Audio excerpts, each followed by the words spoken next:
और फटाफट खबरों के बाद अब खबरें विस्तार से और बात करेंगे जी हां कोरोना की, क्योंकि देश में कोरोना विस्फोट हो गया है। देश में कोरोना ने अब तक के सारे रिकॉर्ड तोड़ दिए हैं। अब तक जो आंकड़े सामने आए हैं वो 70, 80 या फिर 90 हजार के करीब आ रहे थे, वो अब 1 लाख के आंकड़े को पार कर गए हैं। पिछले 24 घंटे में देश में 1 लाख से ज्यादा नए केस सामने आए हैं। केंद्रीय स्वास्थ्य मंत्रालय की ओर से जारी आंकड़ों के मुताबिक देश में 24 घंटे में 1,03,000 से 558 नए कोरोना के मरीज मिले हैं, जबकि 477 लोगों की मौत हो गई है।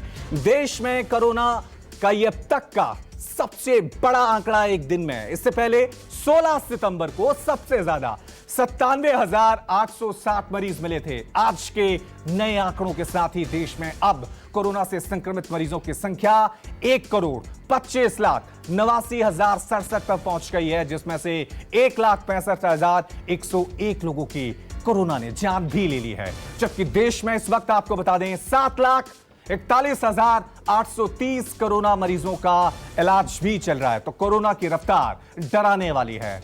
एक नया आंकड़ा सामने आ गया है जो चिंताजनक ही नहीं, सावधानी बरतने का साफ साफ और संकेत दे रहा है।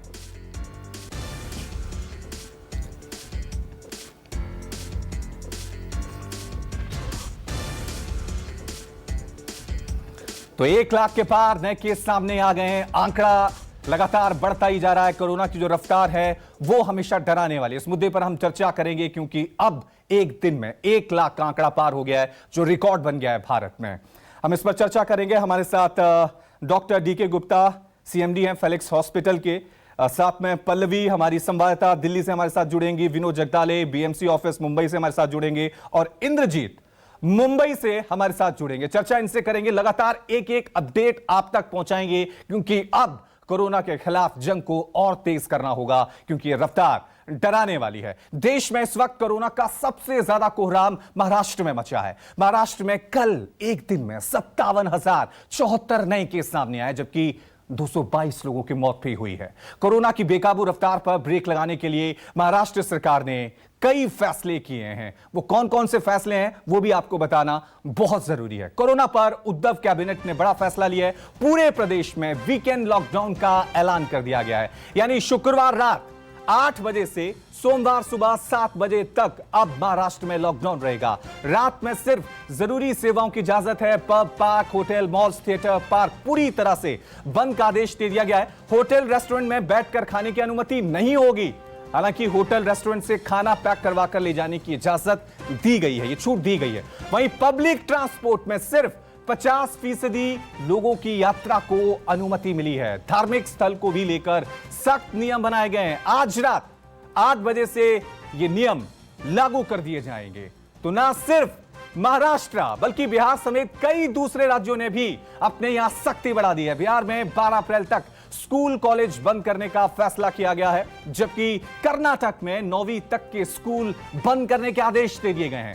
मध्य प्रदेश के 4 जिलों में लॉकडाउन लगाया गया है। पंजाब में भी 10 अप्रैल तक स्कूल बंद करने के आदेश दे दिए गए हैं। वहीं गुजरात की बात करें तो वहां पर भी 9वीं तक के स्कूल बंद कर दिए गए हैं। राजस्थान के कई शहरों में नाइट कर्फ्यू लगा दिया गया है। इसके अलावा छत्तीसगढ़ की बात करें तो वहां पर राजनांदगांव में लॉकडाउन लगा दिया गया है।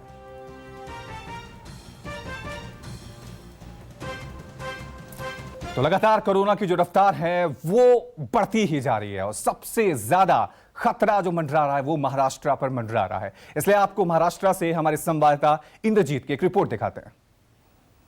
महाराष्ट्र में कोरोना का संक्रमण लगातार बढ़ रहा है। देश की आर्थिक राजधानी मुंबई की हालत और भी बदतर होती जा रही है। इसके बावजूद लोग अपनी आदतें नहीं सुधार रहे हैं। इस वक्त हम हैं दादर के सब्जी मंडी में, और यहाँ पर बड़ी संख्या में आज सुबह से ही लोग खरीदारी के लिए आए हैं। अब देखिए कि सोशल डिस्टेंसिंग का पालन कर पाना तो यहाँ काफ़ी मुश्किल है, और पूरे 1 किलोमीटर के इलाके में हजारों लोग यहाँ पर इकट्ठा हुए हैं। अगर महाराष्ट्र की बात करें तो इस समय महाराष्ट्र में नाइट कर्फ्यू है, यानी रात 8 बजे से सुबह 7 बजे तक किसी को भी बाहर निकलने की इजाज़त नहीं है, जब तक कि उसको बहुत आवश्यक काम नहीं हो। धारा 144 लागू रहती है। लेकिन आज रात से यहाँ पर मिनी लॉकडाउन भी लग रहा है। मिनी लॉकडाउन का मतलब है कि मॉल, थिएटर, इसके अलावा होटल बंद हैं। होटल में केवल डिलीवरी दे सकते हैं। ई कॉमर्स प्लेटफॉर्म बंद है, ऑफिसेस बंद है, इसके बावजूद जो भीड़ है वो नहीं कम हो रही है। बहुत सारे लोग आपको मास्क लगाए तो यहाँ ज़रूर मिल जाएंगे, लेकिन कई ऐसे लोग मिलेंगे आपको जो मास्क नीचे किए रहते हैं या मास्क केवल फाइन के डर से लगाए रहते हैं। ये एक संक्रमण बढ़ने का सबसे प्रमुख कारण है। सोशल डिस्टेंसिंग पालन कर पाना मुंबई में इसलिए मुश्किल है क्योंकि मुंबई की जनसंख्या ज़्यादा है, यहाँ कम एरिया में बहुत ज़्यादा लोग रहते हैं, इसलिए सोशल डिस्टेंसिंग का पालन कर पाना यहाँ मुश्किल है। इसके बावजूद जो थोड़ी थोड़ी सावधानियाँ अगर लोग बरतें तो इस संक्रमण से बचा जा सकता है। अगर लोकल ट्रेनों की बात करें तो थोड़ी खाली ज़रूर हैं, लेकिन लोकल ट्रेनों में अभी भी लोग भर भर के आ रहे हैं।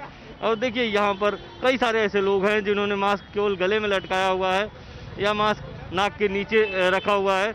हम कुछ दुकानदारों से भी बात करने की कोशिश करेंगे कि ये बताइए कि आप कब से सब्जी का यहाँ बिजनेस करते हैं? मेरे को तो 7 साल हो गया सब्जी का बिजनेस में। तो अभी डर नहीं लग रहा है, संक्रमण इतना बढ़ रहा है तो? साहब डर तो है, लेकिन क्या करें, गरीबों के यहाँ पे जो ये मंडी आप देख रहे हैं ना, यहाँ 90% लोग गरीब हैं और गरीबों के लिए महामारी से ज़्यादा समस्या भूखमरी की है। संक्रमण इतना बढ़ गया है कि महाराष्ट्र में आंकड़ा 50,000 के पार चला गया है। मुंबई में 11,000 से ज़्यादा केसेस आने लगे हैं। पूरे महाराष्ट्र में 200 लोगों से ज़्यादा लोगों की मौत हो रही है प्रतिदिन। कैमरा संजय के साथ इंद्रजीत सिंह, न्यूज़ 24 मुंबई।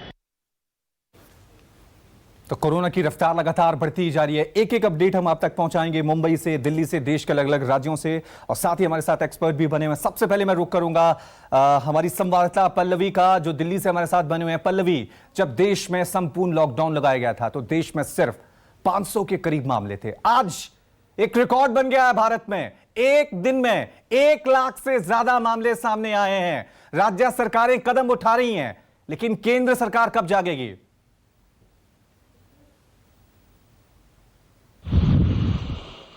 बिल्कुल रवि, देखिए जिस तरीके से ये पैंडेमिक शुरू हुआ था और अभी तक के हालात देखिए, उसमें ये एक तरीके से कोरोना बिल्कुल आक्रामक तरीके से है और ऐसा आक्रामक है कि कई लोगों की लगातार हम देख रहे हैं कि मौत हो रही है। बेशक अलग अलग राज्यों में अलग अलग तरीके से इसे कंटेन करने की कोशिश की जा रही है, लेकिन लगातार आंकड़ा बढ़ रहा है। अगर दिल्ली की बात की जाए तो दिल्ली में देखिए 4,000 से भी ऊपर चला गया है आंकड़ा। 21 लोगों की मौत हो गई। कल जिस तरीके से बुलेटिन आई है, जो पॉजिटिविटी रेट था कोरोना का वो 4.48 से 4.64 चला गया है। तो जाहिर तौर पर भयावह स्थिति, चिंता की स्थिति है। जो कैबिनेट सेक्रेटरी की मीटिंग हुई थी अलग अलग जो राज्य के सचिव हैं उनके साथ, और कल जिस तरीके से प्रधानमंत्री ने भी मीटिंग ली है, उसके बाद से साफ तौर पर ये संकेत जरूर मिल रहे हैं कि राज्य को ये दिशा निर्देश दे दी गई है कि आपको लगता है कि आपके राज्य में केस जो है कंट्रोल में नहीं आ पा रहा है तो आप लॉकडाउन लगा सकते हैं और ज़्यादा से ज़्यादा टेस्ट करिए और ज़्यादा से ज़्यादा वैक्सीनेट करने की कोशिश करिए, ताकि ये जो लगातार बढ़ते हुआ केसेस कोरोना के हैं उसमें कहीं ना कहीं ब्रेक लग सके। दिल्ली की बात की जाए तो दिल्ली में मुख्यमंत्री अरविंद केजरीवाल ने केंद्र सरकार से अपील की थी कि जो एक सीमा में बांधा गया है, एक एज में बांधा गया है कि वैक्सीन उन्हीं को मिलेगी, उसको हटा दिया जाए और अब सभी लोगों के लिए ओपन कर दिया जाए वैक्सीन, ताकि सभी लोगों को वैक्सीन जब मिलना शुरू हो जाएगा तो कहीं ना कहीं कोरोना से बचाव होगा। लेकिन स्थिति इस वक्त बहुत भयावह है। दिल्ली सरकार को भी अभी सोचना होगा, क्योंकि जिस तरीके से लगातार कोरोना के केस बढ़ रहे हैं उसमें दिल्ली सरकार को भी अब अलग अलग जगहों पर जो है निगरानी तेज करनी होगी, टेस्टिंग तेज करनी होगी, वैक्सीनेशन तेज करना होगा। साथ ही साथ मैं आपको यहाँ ये बताना चाहूंगी कि इस बार जो जानकार कह रहे हैं कि जो कोरोना का हम वेव देख रहे हैं उसमें बच्चे और यंगस्टर्स जो हैं वो ज्यादा चपेट में आ रहे हैं। तो ये भी बहुत चिंता का विषय है कि बच्चे और यंगस्टर्स बिल्कुल ये जो दूसरी लहर है ये काफी डराने वाली। नया स्ट्रेन जो है वो और भी ज्यादा खतरनाक सामने आ रहा है। मुंबई से हमारे साथ इंद्रजीत बने हुए हैं, साथ में विनोद जगदाले भी बने हुए हैं। इंद्रजीत, आपकी रिपोर्ट हमने देखी, लोग अब भी बाजारों में निकल रहे हैं क्योंकि साफ तौर से कोरोना से जंग लड़नी है या फिर भूख से जंग लड़नी है, उनके लिए पसोपेश बना हुआ है। लेकिन महाराष्ट्र एक ऐसा राज्य है, 57,000 एक दिन में मामले सामने आ रहे हैं। लॉकडाउन की घोषणा कर दी गई है, लेकिन क्या उसका असर आपको नजर आ रहा है वहां पर?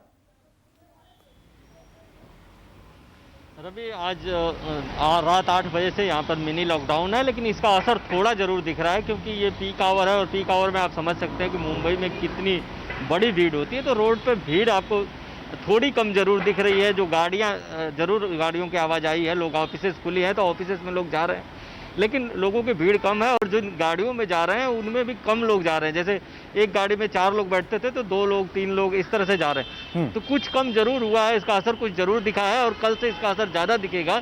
लेकिन आमतौर पर जहाँ पे आवश्यक सेवाओं की बात आती है, सब्जी की दुकानें जहाँ खुली है, जहाँ पे दूध की डेयरी खुली है, वहाँ पे लोग ज़्यादा इकट्ठा हो जा रहे हैं। जैसे छोटे छोटे जगहों पे आप सब्जी मंडी की हमारी रिपोर्ट देखें, वहाँ पे सोशल डिस्टेंसिंग का बिल्कुल पालन नहीं हो पाता। कई सारे लोग मास्क लिए रहते हैं लेकिन मास्क नीचे किए रहते हैं। वहाँ पे सख्ती की ज़रूरत है और समझाने की ज़रूरत नहीं है, ज़्यादा सख्ती की ज़रूरत है, क्योंकि समझाने बुझाने से काम नहीं चलेगा। क्योंकि दादर सब्जी मंडी की जिसकी मैंने आपको रिपोर्ट दिखाई थी, वहाँ पे खुद मुंबई की मेयर 2-3 बार जा चुकी हैं और लोगों को समझा चुकी हैं, लेकिन लोग समझने के मूड में नहीं है। जबकि महाराष्ट्र की हालत बहुत ही ख़राब है।